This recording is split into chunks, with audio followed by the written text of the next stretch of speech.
All right, we're gonna demonstrate seated dumbbell presses. Really simple, we've all done it, we all know it. However, like I say every single time, the intricate details is what's gonna set you apart from everybody else. So I'm really a stickler with maintaining abdominal position on this. Most people you see doing this in the gym end up looking like this because they can't actually maintain a position of external rotation, so they end up coming here and trying to compensate by leaning back. So you really gotta first and foremost make sure you have the appropriate amount of external rotation in your shoulders to be able to maintain that position.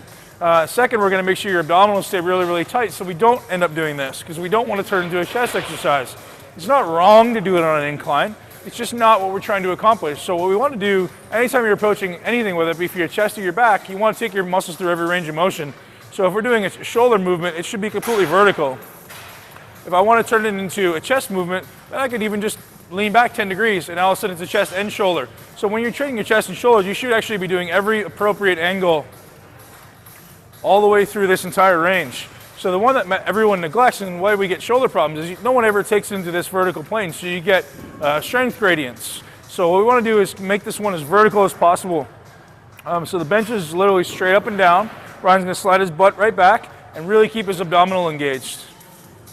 Good. For a lot of you, may find it easier to actually do this in a neutral position. Let's try it neutral on this one. Yeah, let's try that. Keep your elbows back a little bit. Good.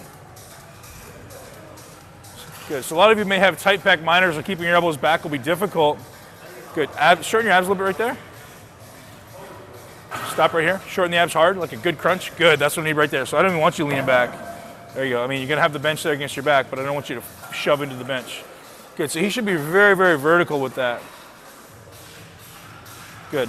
And now what we're thinking about here is we're not trying to press our weight, our dumbbells to the ceiling. We're trying to actually bring our elbows together above our head. Try to really squeeze those elbows together, Ryan.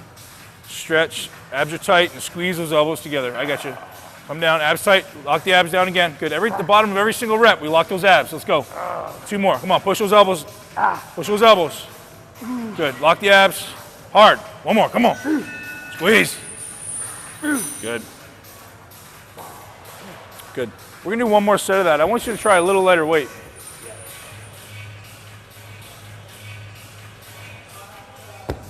So what I'm going to have you do, Ryan, is I really want you to focus on getting the front delt really short. So holding those dumbbells, I want you to think about literally doing this. Squeezing my elbows together at the top. This is irrelevant what's happened here. So the way you come here, abs are engaged, squeezing like that. So if you can imagine, my elbows move first, trying to pull the elbows together. So almost as if my hands are outside of my elbows, I'm squeezing my elbows together. Like, so a good way to think about that is if I were to do this. That. So don't even worry about the weights. Let's just do a few reps so you get the idea of the movement.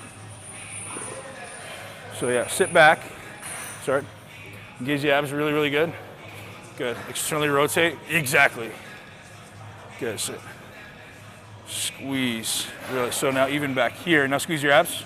Good. Feel how that's really difficult for you to get? Sure. Yeah. Good. That's most people. It's very difficult. That's why it's really weak back there. Right.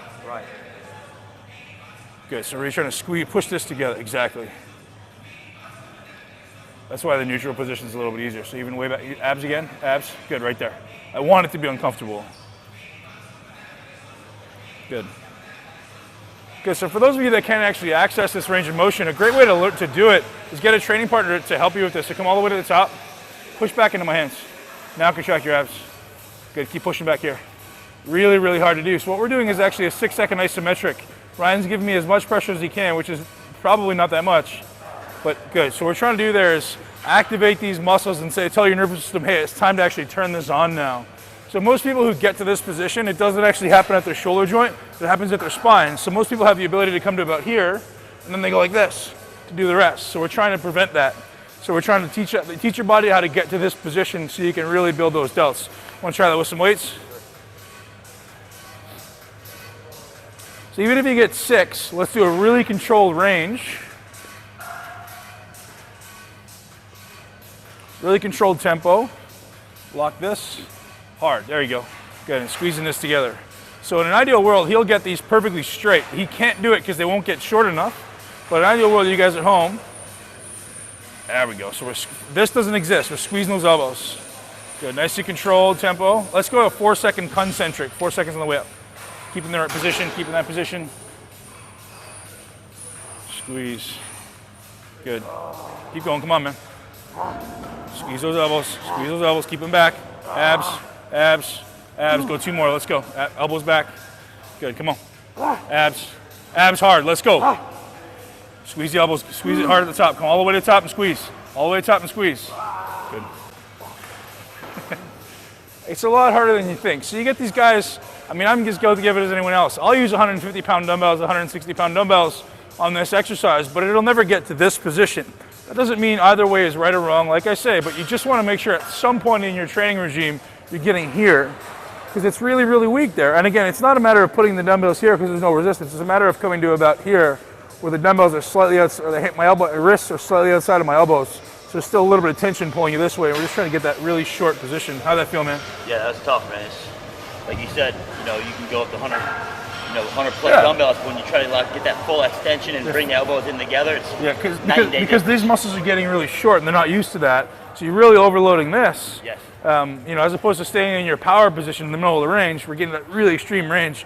But proportionally, this type of stuff will make you stronger in the middle because it'll give you more joint integrity. So anyone who has shoulder problems, it's a great exercise for you to balance things out.